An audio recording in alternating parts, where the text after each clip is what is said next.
New Zealand Merino company launches the apparel industry's first 100% regenerative wool platform in partnership with global brands you'll know, such as Allbirds, Icebreaker and Smart Wool. They've all come together to announce this new regenerative platform, and they're going to be working collectively with 167 New Zealand sheep growers to create what will be the world's first regenerative wool, and of course it will represent 2.4 million acres, which is about 1.4 hectares in my calculations.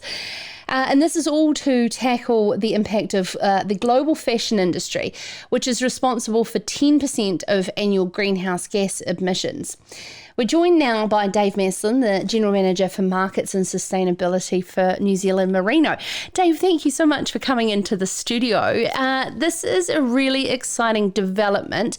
However, there is going to be a lot of pointy questions, particularly when it comes to the science behind it. Can we start there? Absolutely, it's great to be here too. Thanks for the opportunity.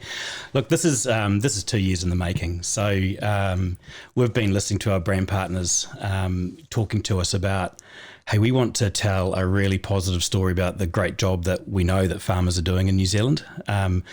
We've got this wave of legislation that's coming towards us both domestically and internationally, and the burden of that compliance is landing squarely on the shoulders of our growers. And so when we start looking at words like regenerative, and it can be polarising, I acknowledge that. When we start looking at words like regenerative and really questioning what does that actually mean in New Zealand, for us what it means is that we're going to go on this pathway of continual improvement. We're going to not accept that where we are today is where we're going to be tomorrow. And I guess that aligns really well to, the philosophy of a lot of our growers. I'm yet to meet any of our growers that supply us who don't want to leave their business in a better place than it was when they took it over. So to your point, how do we actually demonstrate that? How do we prove it? And that is with science and with data. And a huge part of our investment over that 2 years has been around really deeply understanding a lot of the science around carbon sequestration, where is it being sequestered and at what rates? And some of that still hasn't been answered perfectly, to be clear. But unless we invest in that science, we're not going to get there. But also saying, when we talk about regenerative, or when we talk about ethical production, what are we actually talking about? So a big part of what we've done is working with scientists and farmers and brands, building an understanding of what are the key things we're actually talking about when we talk about regenerative.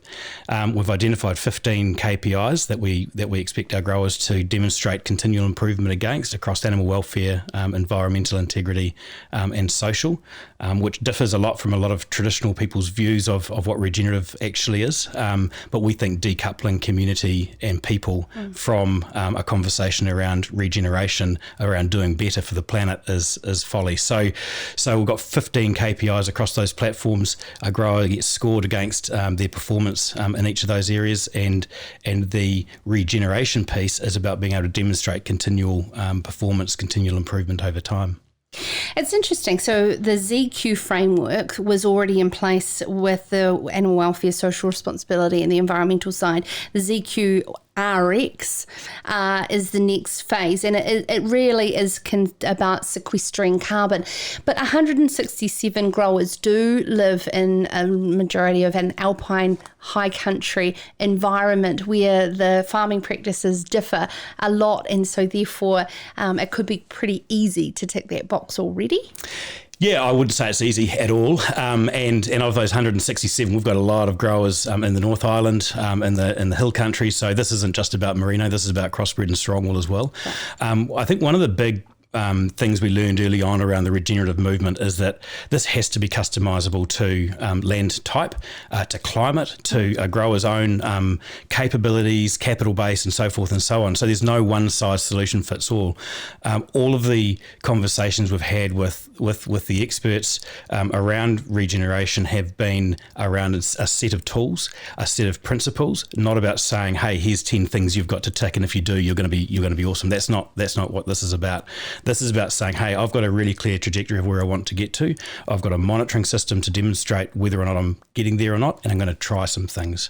And those things they're going to be different for every farm, and it's going to be dependent upon what that grower wants to do. But what our job is to do is to give them a tool to be able to monitor that. But more importantly, when they are achieving, enable them to attract a higher value buyer in the market and align them to consumers that are going to be willing to pay more. And there's a win-win of improvement. As the price and contract price of their wool increases, they have more money to invest in improving that environmental cycle, and it goes around. Absolutely. I can totally appreciate that. And the thing is, what's really hard for New Zealand farmers and growers is that they are so used to an accreditation being a box-ticking exercise, and that the holistic approach of where we're trying, being able to achieve a premium, seems so foreign to us.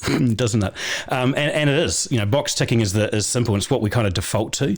I have a real frustration with box ticking audit type systems, and that is that all they're doing is assessing a farmer's ability to do something on any given day.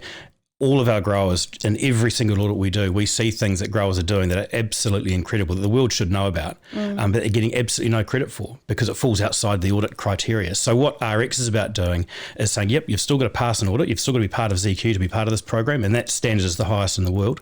But there's a lot that you're doing that go above and beyond, that go beyond mere sustainability, if you like. And that's what we want to capture, and that's what we want to be able to tell the world about, and that's what we're building this regenerative platform around. I'd love to know, as would probably our viewers and listeners, what are some of those outstanding things? You don't have to name places or names, but that really blow you away. Yeah, you've had some of them on your show. The work that the Rosses down at Lake Harbour are doing is quite outstanding. But, across the board, every grower is doing something in their own little way. We've got growers retiring huge areas of native forestry. We've got native bush. We've got growers that are contributing hugely to local charities. They're contributing on local school boards and things like that. All of those things go above and beyond. It's part of being part of a rural community. We've got growers that are protecting wetlands. We've got growers that are doing a huge amount of work around genetics and around animal welfare and management. And I guess the reason why we've built this model based on principles is because it's not for us to determine what a grower should be really passionate about and where they want to dig in. We want to be able to enable them to follow where their passions and their interests lie. We've got some growers that are doing amazing things on biodiversity, protecting native falcons and so forth. We've got others that are doing amazing things in their local communities. So whatever works for them. We've got brands equally who might be more focused on biodiversity or focused on climate or focused on social, and so we can start aligning those exemplar growers with those brands that are looking for a particular story. 100% understand the philosophy around principles. However, making claims of carbon not only zero but negative does require box ticking in scientific measurement to get there. As you acknowledge, the science is not 100% there yet. How will you embrace the current tools that are there to make such claims? Look, we've got to work with the tools we've got available. So, we've probably done 10 years of research now in terms of methodology around greenhouse gas accounting on farms. One of our big frustrations with the way that it's currently being done is a lot of it is around gross emissions. We're not really accurately accounting for how much carbon's being sequestered. And when we start digging into how you actually measure that, using existing tools, things like shelter belts, for example, are excluded. Wetlands are really hard to calculate. Soils are going to be hugely variable. Farmers have 50, 60 different soil types on their property and a range of climates, right? So a big part of what we've been doing is working with scientists both here in New Zealand and internationally, understanding how they account for carbon on farms internationally and bringing some of those methodologies here and trying them out. We've got 3 projects on the go at the moment that we're running on farms specifically around understanding those sequestration rates, where those sinks are, how to calculate them most accurately. That's going to be a continually evolving process, and a big philosophy that sits behind the RX movement is that we've got to make progress. Progress beats perfection every time. So let's continually iterate. If we wait till we've got the perfect model, we're going to be waiting too long, and we're not going to have a planet to do anything with, right? So let's make sure we're on the right path. Let's challenge status quo. If it turns out that it's right, then fantastic. We've got a good tool, but let's challenge that. So What about the carbon footprint of the processing of the brands and their commitment to the international freight and the whole full circular life cycle of those products? Absolutely. And so when we do a life cycle assessment, that's what LCA stands for. Basically what that does is that accounts for the environmental footprint at each stage of the supply chain. So what happens on farm, what happens through shipping, what happens through scouring, what happens through combing and top making, what happens through spinning, knitting. We've done multiple LCAs that go right through even to disposal. We've had a look at the impact of wholesale versus retail sales in America versus Europe, whether you line dry or use clothes dryers to dry your socks, that sort of thing. So, and we've done that in partnership with Allbirds, and we've done it in partnership with Icebreaker and Smartwool as well. And that methodology that we developed is now what's being used in a lot of the global setting standards. In fact, that research got published in the handbook of textile LCA. So if you're ever really struggling to sleep at night, you can get that textbook and have a read. But we've got to account for every stage. It's not just about what's happening on farm. And critically, we know that growers are sequestering carbon, and we know we're not accounting for it really as effectively as we could be. And so we want to dig into that science, and that's exactly what we're doing. Fantastic.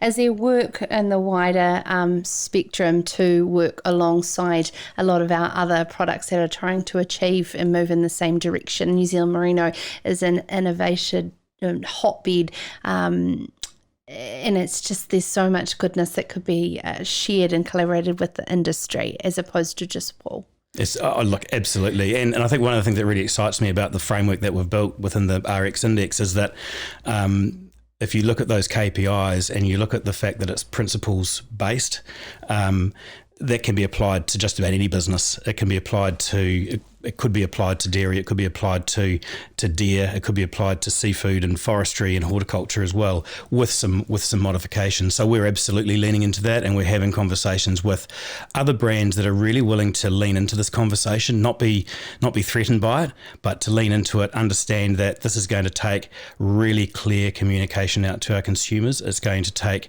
alignment of value chains and alignment of language to get this right. But if we do get it right, our ability to position New Zealand on the world stage on the basis of this doing better, this RX concept is absolutely huge. It's interesting you're saying aligning our conversation, and I'm assuming you watched our Opinion Maker show, and Professor John Hickford, who's representative of the science community here in New Zealand, came around to a conclusion of using the umbrella te taiao as opposed to carrying on the word regenerative that is a US fad, he says.